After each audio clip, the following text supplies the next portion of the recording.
em xin tin rằng ngày bên anh mang bao yêu thương, gặp một lần thôi mà tình như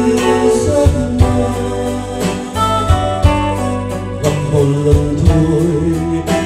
rất rồi bao nhiêu đêm.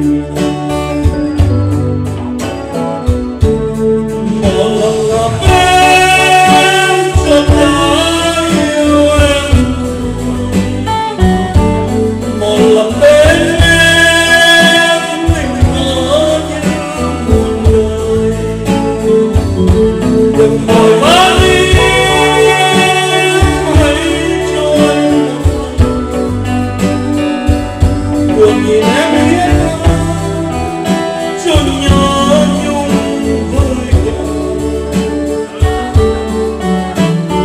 em, cho anh bao tiếc buồn ngày đêm thao thức,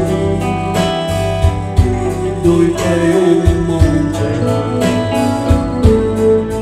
một lần